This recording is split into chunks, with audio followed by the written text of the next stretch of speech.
Good morning. It's Wednesday, April 29th, 2020, and welcome to the Cybersecurity Studio. I'm John Dittmer, your host, and today I want to talk a little bit more about cybersecurity and working remotely.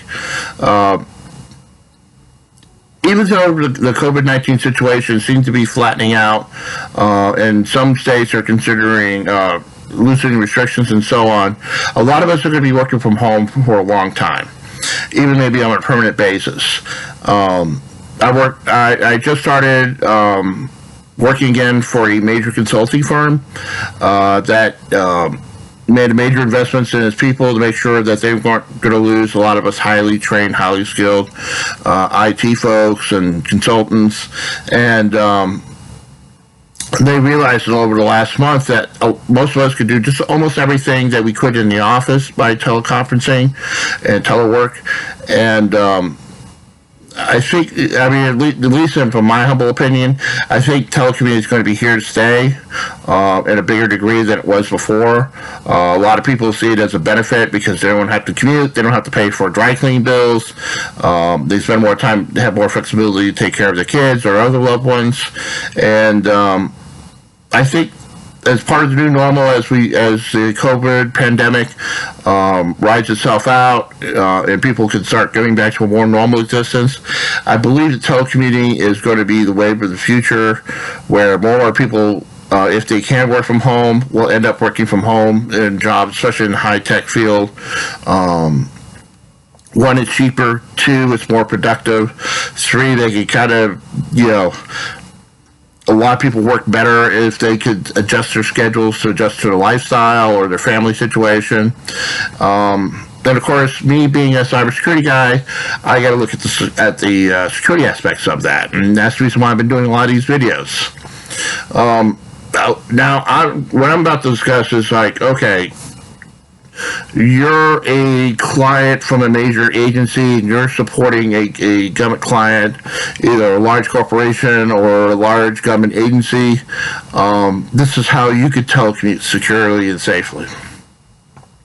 All right, major thing I'm focusing on is not data spills or loss of sensitive information. Even if you're working on unclassified level from home, I mean, very few people can do classified work from home. You have to have, basically your own SCIF, and unless you're like the director of CIA or something, that's not going to be an option for you. But we're going to be, a lot of times, we're going to be working at either as unclassified, it might be proprietary information, or personal identifying information, or PII, or medical information covered by HIPAA. And a lot of states have ratcheted up their privacy laws beyond what's on the federal level. And then if you're working from Europe or you happen to be an EU citizen, the information protecting yourself or the person that you're doing work on are a lot higher than they are in the U.S. So you got to be careful about that. And those could be subjects of their own videos. What I'm saying is that even though you're working from home, you got to make sure you protect that sensitive data. Here are some of the things you need to focus on. If you're allowed to use your personal computer to connect remotely to your network, be careful not to download or copy client data to your own personal computer. Be better off saving it to your client's network or virtual desktop. If you can, use your company's laptop or your client's. Sometimes, like in my case, I have a client government laptop that I work off of, and I try to save everything that's there. Don't try to save it on my personal laptop like I am here. Verify that email addresses are belong to the client, whether they are .gov, .mil, or the company's domain and address, to avoid setting to personal email accounts. Especially when you talk about government laws now, they have to have, if you're, for example, if you're doing official government work, you use an official government email account, such as .mil, .gov. Encrypt your emails that clients would treat for official use only or treat as company proprietary. If you're using Microsoft Exchange, they have an encryption option or password protect the attachments. Follow up in separate emails with the password. Carefully read through the email threads and attachments to make sure, because sometimes if you're like me, I'm looking through email threads that are about 10 or 20 emails attached, and make sure that you're not inadvertently releasing proprietary or private information there. Familiarize yourself with your client's security classification guide, especially if you're doing government work. Make sure that you're not spilling from the classified domain to the unclassified domain. Also, additional tips: use VPN and encrypt emails. Ensure that Wi-Fi router has a strong password and update the firmware on a regular basis. Remove unneeded browser extensions. Have a home contingency plan to protect your data. Never leave your laptop unattended. Yeah, you're home, and you pretty much trust everyone in your family or your spouse or your significant other. But it's still, if you're like working at your on your porch, who knows? Your nosy neighbor might be looking at it.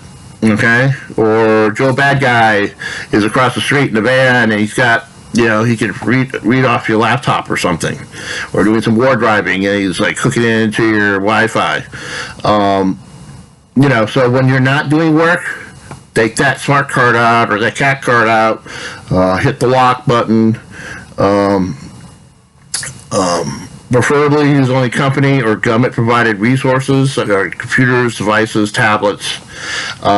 Don't send client or firm data to your private devices.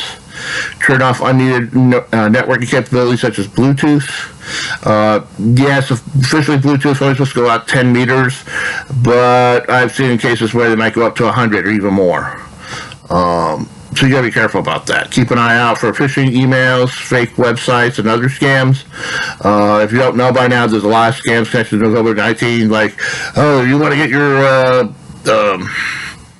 your stimulus check. Here's a quick way to do it. Just click on this link, Or they might say, oh, President Trump endorses this medication to fight off or prevent COVID-19. Click here, And I'm not picking on President Trump. This is true of anybody who's president. I mean, I saw the same thing with Obama a few years ago.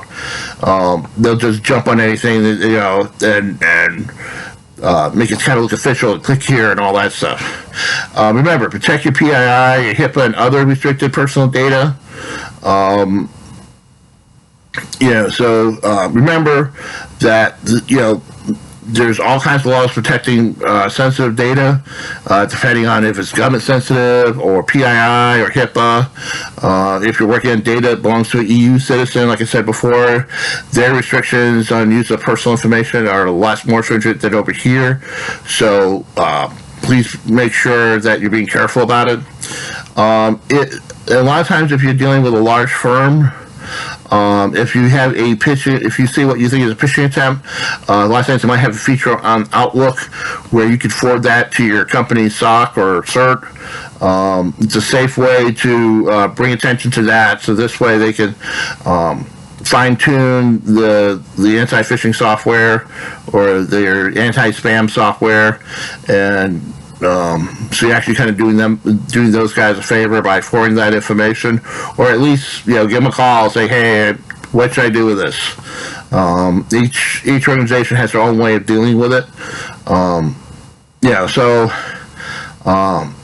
Because once they can get into one account, they can kind of sneak in and get the rest of the network as much as they can. So just think about all these things when you're getting ready to telecommute. I'll go into some more details in future videos. I request your support in making these videos. Please consider hitting the subscribe button. If you're on YouTube, if you're on Patreon, I would really appreciate if you became a patron. I would send you some extra material, give you a shout out on upcoming videos.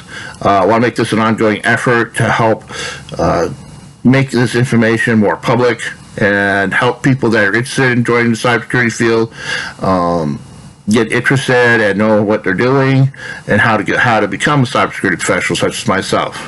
Okay, you have a great day, be safe, and I'll see you later. Take care. Bye.